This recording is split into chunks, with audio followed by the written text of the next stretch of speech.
Channel খবর বাংলার খবর পড়ছি। শুরুতেই সংবাদ শিরোনাম। যে কোনো মূল্যে ঐক্য ধরে রাখতে হবে, তারেক রহমান। বিএনপি উড়ে এসে জুড়ে বসেনি, কিশোরগঞ্জে মির্জা ফখরুল ইসলাম আলমগীর।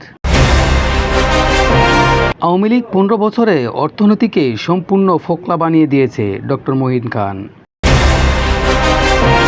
কোনো দল চাইলেই পুরা জাতির উপর জবরদস্তি করতে পারে না, সালাউদ্দিন আহমেদ। পাওয়ার গ্রিডে ভয়াবহ আগুন, বিদ্যুৎ বিচ্ছিন্ন পুরো সাতক্ষীরা। গাজায় যুদ্ধবিরতির প্রস্তাবে ষষ্ঠবারের মতো ভেটো দিল যুক্তরাষ্ট্র। এতক্ষণ শিরোনাম শুনছিলেন, এবার বিস্তারিত সংবাদ। যে কোনো মূল্যে বিএনপির নেতাকর্মীদের ঐক্যবদ্ধ থাকতে হবে বলে জানিয়েছেন দলটির ভারপ্রাপ্ত চেয়ারম্যান জনাব তারেক রহমান। তিনি বলেন, আগামী ফেব্রুয়ারি পর্যন্ত যদি আমরা ইস্পাত কঠিন ঐক্য থাকতে পারি, তবে জনগণের রায় দানের শীষের পক্ষে আসবে। গত শনিবার 20 সেপ্টেম্বর কিশোরগঞ্জ জেলা বিএনপির সম্মেলনে ভার্চুয়ালি যুক্ত হন তিনি। এ সময় আহ্বান জানান তারেক রহমান। বিএনপির মহাসচিব মির্জা ফখরুল ইসলাম আলমগীর বলেছেন, আজ সুযোগ এসেছে নির্বাচনের মধ্য দিয়ে বিএনপির রাষ্ট্র পরিচালনার দায়িত্ব পাওয়ার। আমাদের নেতা তারেক রহমানকে দেশে ফিরিয়ে এনে দায়িত্ব বুঝিয়ে দেওয়ার। অনেকেই বিএনপিকে ধ্বংস করার চেষ্টা করছে। বিএনপি উড়ে এসে জুড়ে বসার দল নয়। শনিবার 20 সেপ্টেম্বর দুপুরে কিশোরগঞ্জ জেলা বিএনপির ত্রিবার্ষিক সম্মেলনে তিনি এসব কথা বলেন।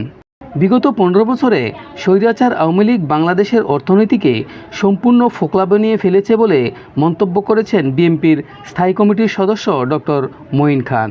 20 সেপ্টেম্বর শনিবার দুপুরে রাজধানীর জাতীয় প্রেস ক্লাবে জহির আহমেদ চৌধুরী হলে জাতীয়তাবাদী ব্যাংক বিমা পেশাজীবী পরিষদ আয়োজিত আলোচনা সভায় তিনি প্রধান অতিথির বক্তব্যে এসব কথা বলেন। বিএনপির স্থায়ী কমিটির সদস্য সালাউদ্দিন আহমেদ বলেছেন, কোনো দল চাইলেই নিজেদের অবস্থান থেকে দাবি জানাতে পারে, তবে তা পুরো জাতির উপর জোর করে চাপিয়ে দেওয়া উচিত নয়। আমরা যেন কেউ কারো উপর জবরদস্তি না করি। যে পরিবর্তন আমরা চাই তা একদিনে করা সম্ভব নয়, ধীরে ধীরে ধাপে ধাপে এগোতে হবে। আসুন আমরা কোনো নতুন সংকট তৈরি না করে ঐক্যবদ্ধ ধরে রাখি। শনিবার 20 সেপ্টেম্বর রাজধানীর কাকরাইলে ডিপ্লোমা ইঞ্জিনিয়ার ইনস্টিটিউটে তারুণ্যের রাষ্ট্রচিন্তা আয়োজিত তৃতীয় সংলাপে অংশ নিয়ে তিনি এসব কথা বলেন। সাতক্ষীরায় বিদ্যুতের মূল গ্রেড লাইনে ট্রান্সফরমার বিস্ফোরণে অগ্নিকাণ্ডের ঘটনা ঘটেছে। এতে জেলা জুড়ে বিদ্যুৎ সরবরাহ বন্ধ রয়েছে। শনিবার 20 সেপ্টেম্বর সকাল 11টার দিকে সদর উপজেলার বিনাপুতা এলাকায় এ ঘটনা ঘটে। এবার আন্তর্জাতিক প্রসঙ্গ।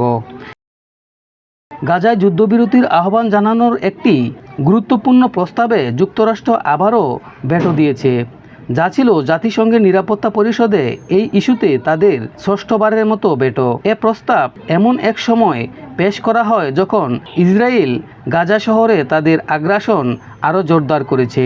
এতক্ষণ খবর বাংলার সংবাদ শুনছিলেন। আমাদের সাথে থাকার জন্য আন্তরিক ধন্যবাদ।